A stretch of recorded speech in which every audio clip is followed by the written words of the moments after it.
Vrasja e rështerit policor Muhamet Lika prillin e vitit të kaluar në objektin e banesës së tij duket se ka qenë menduar dhe planifikuar mirë.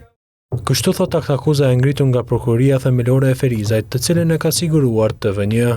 Në aktin akuzues tregohet se në natën kritike Lika ishte përcjell vazhdimisht nga grupi i personave që tashmë janë arrestuar. Vrasja theksohet se është kryer për qëllime të ulta, hakmarrëse, duke e urryer viktimën në raport me punën e tij të ushtruar si zyrtar policor. Aty shpaloset edhe dëshmia e gruas së Likës, e cila kishte mohuar se ka parë diçka shqetësuese te ai, përveç se një rasti që kishte pasur me tanin të akuzuarit. Saktësisht gjatë vitit 2023 kishte njoftuar bashkëshorten e tij se kishte pasur një problem me disa persona lidhur me shpërndarjen e fletushkave me karakter fetar, si dhe ndezjen e një pishe në qytet, e që bëhet fjalë për të miturin Rejhan Bela dhe grupin e tij. Diku rreth 3-4 ditë para vrasjes së tij, përderisa ishin bashkë me Muhametin, duke u kthyer në banesë prej qytetit dhe tek lokali i Haki Belës, i kam pakta persona duke qëndruar aty të gjithë së bashku dhe kjo i thot Muhametit, për çudi këta persona janë duke qëndruar së bashku, dhe i njëjti i thot, diçka ka me kris këtu, se shumë janë duke qëndruar së bashku, dhe këto fjalë janë ajo që i ka thënë Muhameti.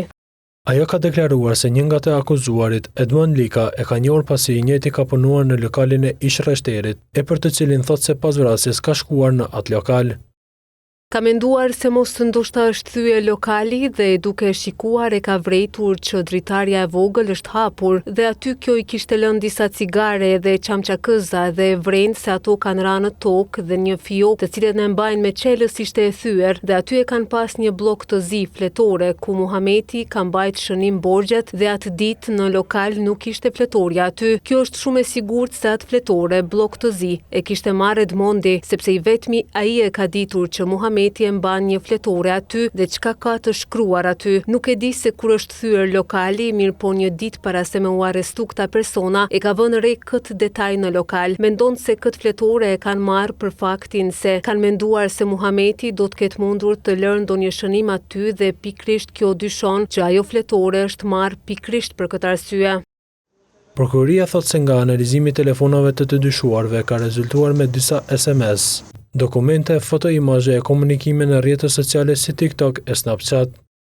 Në bazë të ekzaminimeve ka mundësi të jenë radikalizuar apo shtyrë në radikalizim fetar në ndonjë nga grupet ekstremiste si ISIS, për të cilat janë siguruar foto dhe janë bashkangjitur këtij raporti që sugjerojnë mundësinë e përfshirjes në grupe ekstremiste si ISIS. I dyshuari kryesor, i mituri Rejhan Bela bashkë me të tjerët vërejen nga audioingjizimet se kanë pasur të veshura rroba të njëjta në kohën kur është kryer vrasja.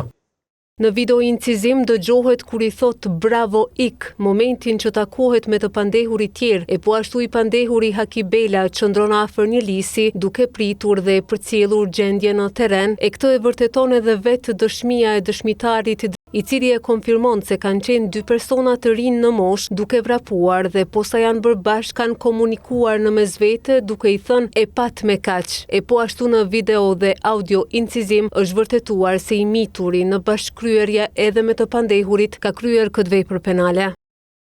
Provë tjetër që është përmendur në akt akuz është raporti policit Adhurim Tafili i datës 31 mars 2025. Ai ka treguar se derisa po shqiptonin një tiket për kundërvajtje, diku rreth 20 metra kishin vërejtur të miturin Rejhan Bela